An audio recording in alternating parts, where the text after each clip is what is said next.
apsimokėti už sveikatos priežiūros paslaugas. 2 lietimais. Brandaus amžiaus moterų futbolo klubo Sūduvos močiutės narės apšyla prieš žaidimą.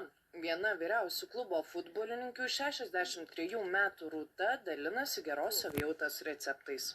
Vienas jau numeris futbolas, kuris duoda emocijų, judesių. Na, aišku, ir tas aktyvumas fizinis. Taip pat lankau Mairamą jogos užsiėmimus. Žodžiu, tik tai laiko diena per trumpą.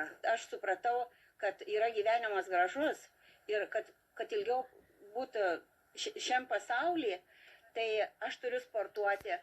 Futbolininkė sako, kad dėl aktyvaus ir sveiko gyvenimo būdo teks nugyventi ir 100 metų. Dievulis turbūt atseikys man, nes kadangi gera genetika. Teta ir 100 sulaukė, mama jau artėja. Tai žodžiu, aš turėjau užtat ir pradėjau sportuoti, stengtis. Judėti, kad tą senatvę nereikėtų kretėti, o galėčiau oriai pasitikti. 104. Ačiū. Kodėl būtent 104? Toks mano planas. Tačiau 100 ir daugiau metų nugyventi gali ne kiekvienas lietuvis. Vidutiniškai lietuviai gyvena 75 metus, 5 metais trumpiau nei vidutinis europietis.